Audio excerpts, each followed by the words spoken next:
Drage gledalke in gledalci, lepo pozdravljeni v novi kroniki tedna.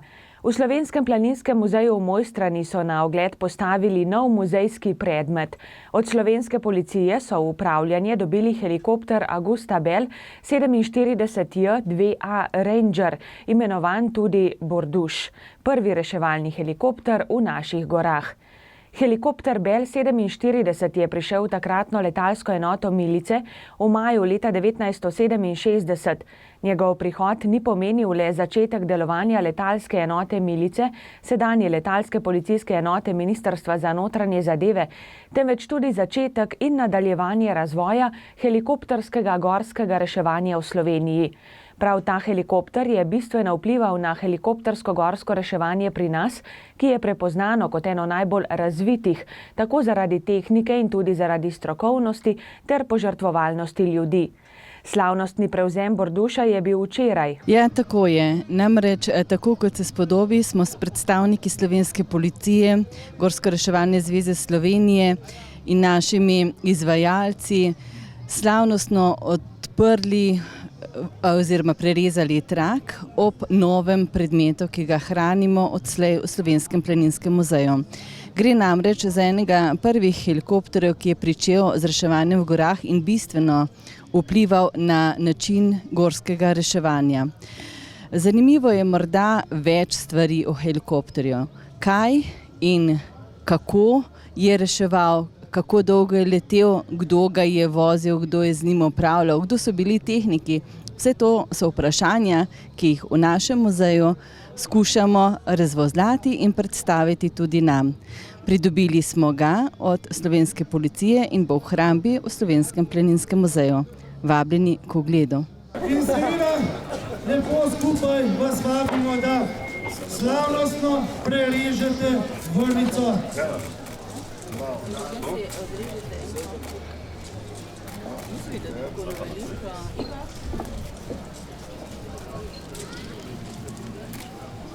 No, takole, torej vrvica se reže in seveda vsak od vas naj vzame en košček te vrvice za domov in naj ima za spomin. In torej boste pomislili, da bi helikopter vzela, pogledajte to vrvico. Vsebine, ki se dodajajo v muzej, jaz mislim, da so zanimive, da privabljajo vse več turistov in med njimi seveda tudi ta helikopter, ki je bil danes uradno nameščen v predverje muzeja. Ena od super stvari, verjamem, da bojo ljudje, ki si hodijo ogledovati ta Slovenski planinski muzej tudi s tem reševalnim helikopterjem, ki je pred 50 leti izvedel prvo helikoptersko reševanje v Sloveniji, izredno navdušeni. Tukaj za nami seveda smo videli tudi to helikoptersko vajo. Vse z vsemu aktivnosti okrog muzeja, od bivaka helikopterja, vsebin, novih dodanih zanimivosti in atrakcij, vse to privablja naše obiskovalce in število 36 000 obiskovalcev, ki smo ga dosegali v lanskem letu, je resnično pač plod dela vseh, ki se okrog muzeja trudijo in na tem mestu jim kot župan občine Kranjska Gora čestitam. V Ferati Mojstrana pa je potekal prikaz reševanja s helikopterjem. V Ferati je bila pokazana vaja gorskega reševanja s pomočjo helikopterja. Tako, kot je bilo dogovorjeno, smo to izpeljali s pomočjo helikopterja slovenske policije z helikopterjem AB-212.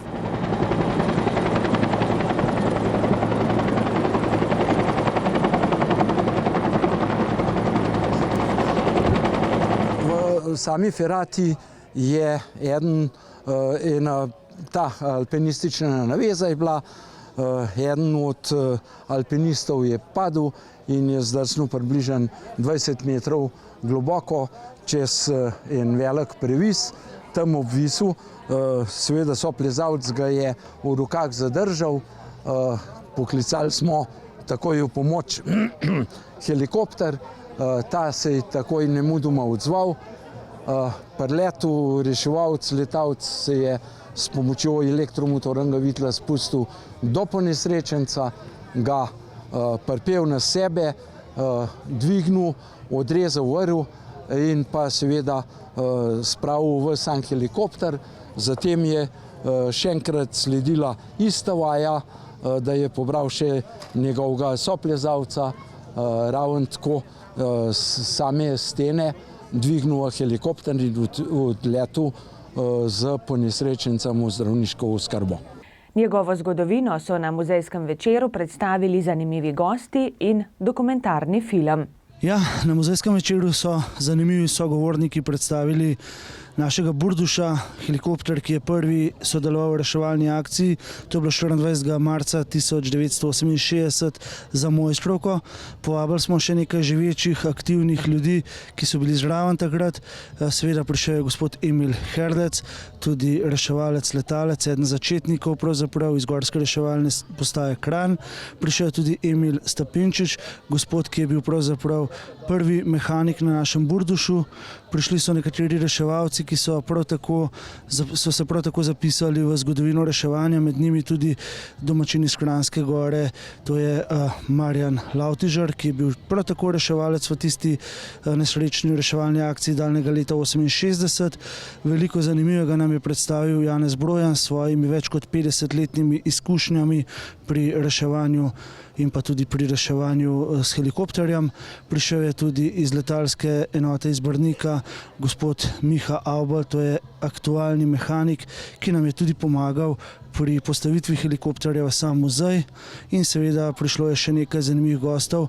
Gospod Marjan Fang, direktor policije, generalni direktor pravzaprav, je prisostvoval pri odprtju, pri slavnostnem prevzemu, potem pa po nekaj besedah seveda moral dalje in tako poleg našega župana občine Kranjska Gora, gospoda Janeza Hrovata, direktorice Slovenskega planinskega muzeja, gospe Irene Lačen-Benedičič, je prišel seveda tudi predsednik Gorske reševalne zveze Slovenije, to je gospod Igor Potočnik. Poleg tega smo med publiko opazili mnogo znanih obrazov, tudi gospod Franci Ekar, nekdanji predsednik Planinske zveze Slovenije, in seveda tudi številni drugi pomembni ljudje v zgodovini našega planinstva in pa gorskega reševanja. Ob začetku muzejskega večera smo tudi predstavili kratek film, ki prikazuje postavitev Burduša v naš muzej.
Včeraj je turistično društvo Dovje Mojstrana znova organiziralo Juriš na Dovško babo.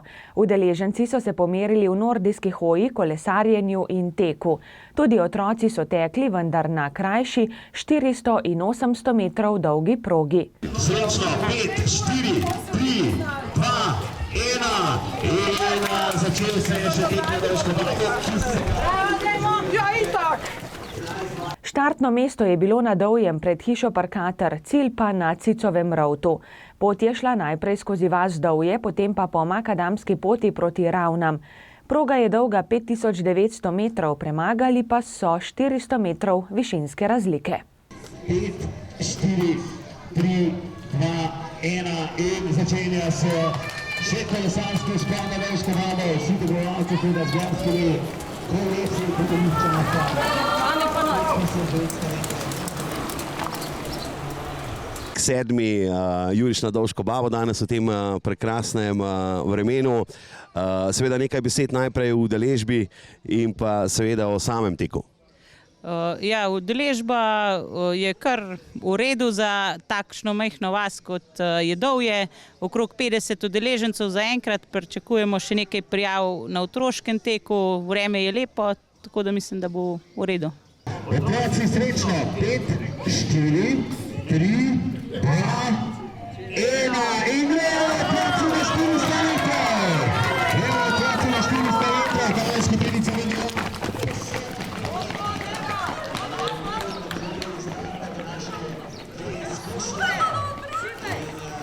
Seveda vsi, ki poznajo določene teke, vedo, da je pri organizaciji teka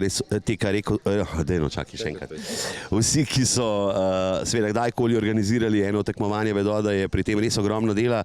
Vam seveda pomaga vsako leto veliko prostovoljcev in pa seveda tudi sponzorji so zraven.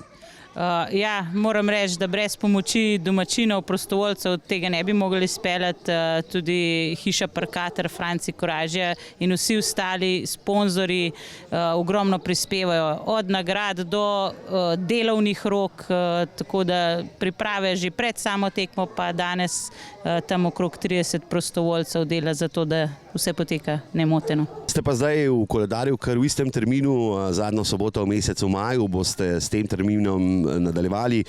Je pa res, da je kar nekaj tekov tule v okolici? Ja, letos se je izkazalo, da je ogromno prireditev na ta vikend, tako da moramo še malo razmisliti, ampak računamo približno 1 leto, konec maja, začetek junija se zopet vidimo. Prireditev ta konec tedna v Mojstrani na Dovjem pa še kar ne zmanjka. Na trgu Olimpijcev je včeraj navdušil orkester slovenske policije in sicer v okviru praznovanja jubileja policijskega združenja IPA. Spoštovani orkestri, spoštovani gostje, ni naključje, da je ta koncert organiziran danes v Mojstrani. IPA Gorenjske je nastala pred 25 leti na območju Kranjske gore, zato danes tukaj v prelepi Mojstrani lahko občudujemo čudovite zvoke našega policijskega orkestra, ki nam je zvest že vseh teh 25 let.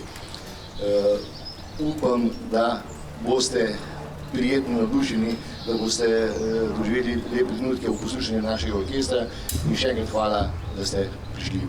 Vesel sem, da trg poleg družabnih dogodkov gosti tudi kulturne dogodke in obisk orkestra slovenske policije danes na trgu je prav poseben dogodek, s katerim bomo obeležili, kot je že gospod Otovič povedal, 25 let IPE.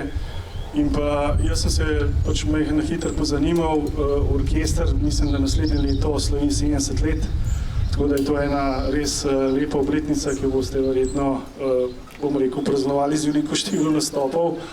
Jaz bi v bistvu v imenu občine Kranjska Gora čestitev organizatorju ob obletnici in pa ob prireditvi, hkrati se zahvalil za obisk in vsem skupaj nam zaželil eno lepo dobro urico kulturnega programa, ki nam ga bo predstavil naš orkester. Hkrati bi se pa v imenu občine, če dovolite še ob koncu, zahvalil dirigentu gospodu Tomažu Gmetiču za enim skromnim darilom naše občine in mu zaželil dobrodošlico pri nas.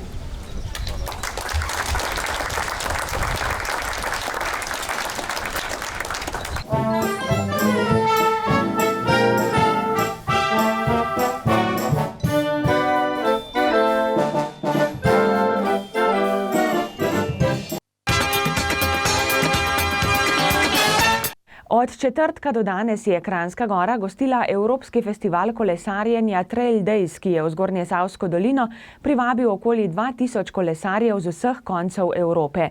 Kolesari so lahko uživali v kolesarskem parku Kranjska Gora ali pa se odpravili kolesariti na tako imenovane kolesarske traile v Kranjski Gori in okolici. Med njimi je tudi na novo urejena gorsko-kolesarska pot v Karavankah Robe Twist. Kolesarjem so bila na voljo testna kolesa, tako cestna kot gorska, pa tudi ustrezen servis, svetovanje in organizirane vodene kolesarske ture. Zvečer so se lahko zabavali ob glasbi in hrani na prizorišču, kjer je bilo okoli 200 do 300 kamperjev in šotorov. Programsko dogajanje festivala je bilo namenjeno vsem starostnim skupinam. Festival pa predstavlja izjemno priložnost za promocijo Zgornjesavske doline kot kolesarske destinacije. Ta konec tedna smo v Kranjski Gori gostili prireditev Trails Day. Lahko rečem, da gre za eno večjih kolesarskih prireditev v Evropi. V okviru organizacije družbe Specialized, ki je želela v Kranjsko Goro pripeljati navdušence gorskega kolesarjenja, glasbe in pa kulinarike, so pripravili res odličen dogodek. Več kot 2000 kolesarjev se je podilo od četrtka do nedelje po naših okoliških krajih. Lahko rečem, da smo v turizmu Kranjska Gora potencial tega dogodka prepoznali že v lanskem letu, ko je na pobudo Jureta Culiberga v Kranjsko Goro prišla delegacija organizatorjev, kjer smo jim predstavili možnosti organizacije tovrstnega tekmovanja oziroma druženja tudi v naši destinaciji. In smo bili, lahko rečem, med 3 kandidati potem konec lanskega leta decembra izbrani za organizacijo, za prireditelja tovrstnega srečanja v letošnjem letu. Če govorimo o samih številkah, 2000 kolesarjev, od tega 35% žensk, družin in otrok, starostna skupina od 25 do 44 let, vsi večinoma iz Nemčije in pa Avstrije. In po podatkih, ki smo jih dobili od organizatorja, si jih želi v naslednjem letu 93% vrniti v našo destinacijo. Zavedali smo se tako ekonomskega kot pa promocijskega učinka na eni strani, na drugi strani pa prav tako, da je šlo tukaj za neko obremenitev tako okolja, logistike, na konec koncev tudi same varnosti. Mislim, da smo se maksimalno potrudili in na tem mestu bi se še enkrat rad zahvalil vsem, ki so kakorkoli pripomogli, da se je tovrsten dogodek v Kranjski Gori zgodil, predvsem lastnikom zemljišč, občini Kranjska Gora, policiji, vsem, ki so kakorkoli pripomogli, da se je tovrstni dogodek organiziral. Več kot 60 udeležencev je bilo na samem prireditvenem prostoru, več kot 10 šoferjev, ki so vozili kolesarje po naši dolini, predvsem pa ekipi turizma Kranjska Gora in pa Bike Park Kranjska Gora, ki sta, mislim, da se v tem konec tedna res potrudili, da se je tovrsten dogodek izpeljal na tako visokem ravni in tudi čestitke za strani organizatorjev, mislim, da povedal svoje. Kaj to predstavlja za naš kraj? Lahko rečem, da je 2000 kolesarjev v sami Kranjski Gori preživelo 4 odlične dneve. Promocijski učinek, ki smo ga izmerili, je nad pričakovanji. Sami stroški prireditve pa so dosegli okrog 100 000 evrov. Od tega je bila večina investiranega v postavitev infrastrukture na kraju. Zavedati se moramo, da je bilo potrebno pripeljati tuše, pripleljati je bilo potrebno WC-je, odre, prav tako varovanje, medicinska oskrba. Tako da je šlo res za velik logističen zalogaj in konec koncev mislim, da smo ga izpeljali z odliko. Še enkrat na koncu hvala vsem, predvsem lastnikom in pa vsem, ki so pripomogli, da se je ta dogodek tako uspešno zaključil. Na Jesenicah so včeraj znova uspešno izvedli tako imenovan verižni eksperiment. Njegov namen je, da bi mlade navdušili nad naravoslovjem. Lahko rečem, da smo v Jesenicah ponosni, da se ta zgodba eksperimentov vrši že 13. leto v slovenskem prostoru in smo gostitelji 3. leto po vrsti. Tukaj gre predvsem za povezovanje ideje, znanja in pa preko tudi gospodarstva. Jaz sem prepričan, da v nadaljevanju bodo vsi tisti inovatorji, izumitelji podgradeni z določenim znanjem, katerega pač potrebujejo, doživeli tisto, kar si mi vsi skupaj želimo. Da nam predolg bi vse je rekel, vsem hvala lepa, da ste prišli na Jesenice, vsem sem prepričan, da bodo zdaj mi občutki tudi 40 Jesenic. Jaz mislim, da kar treba kaj pogledati na Jesenicah. Vemo, da na tem področju je zgodovina železarstva bila fejst prisotna, ampak kljub temu smo to krizo nekako preživeli in mislim, da se dogaja nekaj novega, kar pomeni tudi uspešna manjša podjetja. To je tudi želja lokalne skupnosti, da bi tega bilo čim več in tudi želja je, da se tisti, ki se izobražujete, potem vračate v občino kot matično občino. V Planici je bilo včeraj regijsko preverjanje znanja iz prve pomoči, ki ga je organiziral Rdeči križ. Zdaj pa smo, drage gledalke in gledalci, še v drugem delu Kronike tedna, ko bomo prelistali koledar prireditev. 21. redna seja občinskega sveta občine Bohinj bo v četrtek ob 17. Na dnevnem redu so med drugim sprememba tehničnega pravilnika o ravnanju s komunalnimi odpadki, strategija trajnostnega razvoja občine Bohinj 2025+ in poročilo o stanju v gozdovih zaradi lubadarja. Sejo bomo prenašali na naši televiziji. Občina Kranjska Gora, Zelena prihodnost Dovje Mojstrana in Ragor organizirajo akcijo odstranjevanja japonskega dreznika, ki bo v sredo ob 16. S seboj prinesite orodje. Voden pohod z Lojzem Butkovičem, ogled ostalin Savske linije, bo v soboto ob 9. Zbor bo pred Slovenskim planinskim muzejem v Mojstrani. Prireditev Red Bull Goni poni bo v soboto ob 10, ko se začneta tehnični pregled ponijev in ocenjevanje retro oprave. Štart na Vršič pa bo ob 15. Drage gledalke in gledalci, toliko smo pripravili v tokratni Kroniki tedna. Želim vam prijetne dni, ki so pred nami in nasvidenje do prihodnjič. Pa srečno!